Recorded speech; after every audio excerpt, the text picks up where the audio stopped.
Tu veux savoir pourquoi on traite l'honorable Assalé Tiemoko de populiste? Tu tiens à savoir pourquoi? Est-ce que tu veux savoir pourquoi est-ce que les gens passent leur temps à vouloir dénigrer et descendre l'honorable Assalé Tiemoko? Tu veux savoir? On le traite de populiste, on le traite de propagandiste, on le traite d'opportuniste, on le traite de tous les noms. Il a tous ses qualificatifs pour lui seul. Pourquoi? Tout simplement parce que le monsieur est d'abord à la base un journaliste d'investigation.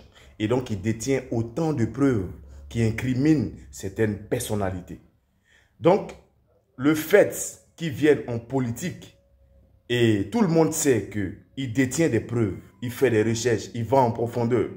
Et donc il connaît le mal de la société, il connaît le mal de notre pays. C'est justement ce qui les dérange.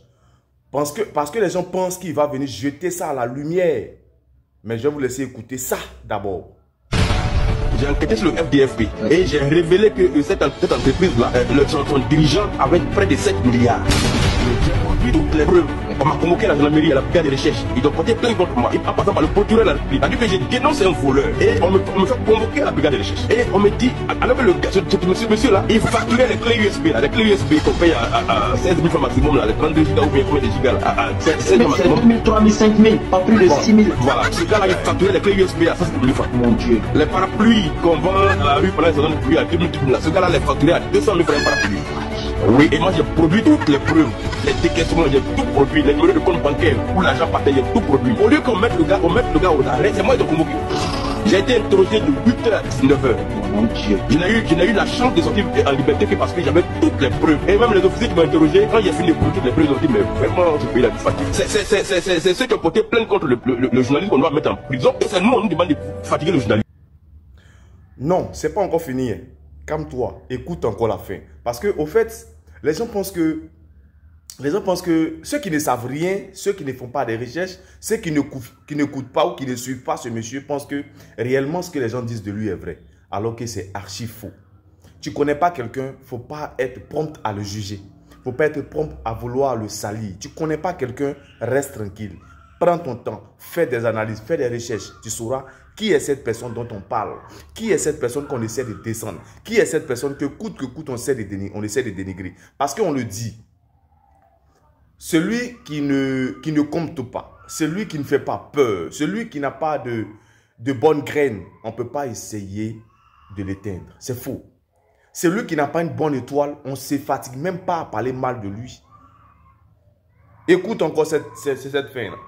J'ai produit toutes les preuves. Et comme ils ont vu que j'avais toutes les preuves, l'affaire s'est arrêtée là. Mais en revanche, le procureur n'a pas poursuivi le voleur. Ni venu connu. Et l'affaire est restée là comme ça. Après, ce monsieur-là, tranquillement, ils l'ont enlevé et il allait bouffer son argent aux États-Unis. Bon, après, ils ont mis un autre. C'est récemment ça. Et les deux sont arrivés ensemble avec le ministre Joël Nguessan. Joël Nguessan était le président du conseil, l'autre était le secrétaire général du conseil. Donc, c'est lui qui gérait au côté de l'entreprise. Donc, Joël Nguessan était comme une sorte de PCA. Et vous avez vu apprendre récemment qu'il y avait une crise au FDFP. Oui. Le ministre Joël Nguessan a décidé de débarquer le directeur de l'école, le chef de fonds. C'est un fonds de développement. C'est là qu'on met là-bas. Pour les entreprises de Côte d'Ivoire cotisent, on dépose de l'État aussi en mode de la subvention. C'est des milliards qu'on doit prendre pour renforcer les capacités et ça est là-bas. On va regarder un peu la suite. Donc, vous comprenez à quel point est-ce que les gens sont quelque part un peu jaloux, aigris, ou du moins les gens n'aiment pas le bonheur des Ivoiriens. Ils n'aiment pas le bien des Ivoiriens. Ils ne veulent pas se voir démasqués. Ils ne veulent pas se voir mis à lumière. Donc, ils font mains et pieds. Ils font tout ce qui est en leur pouvoir pour traiter le monsieur de faussaire. Ils traitent le monsieur d'opportuniste, de quelqu'un qui veut se faire voir. C'est faux. Aujourd'hui, tu es informé que c'est parce qu'il dérange. C'est parce qu'on sait qu'il sait beaucoup de choses. C'est parce qu'on sait qu'il est assis, il est cultivé, il est instruit. Donc, il faut tout faire pour le faire taire. Il faut tout faire pour détourner le regard des Ivoiriens qui se voient en lui. Pour ne pas qu'il puisse avoir confiance en lui. Il faut lui faire perdre confiance. Mais c'est blanc. Il est assez formé. Assez formé.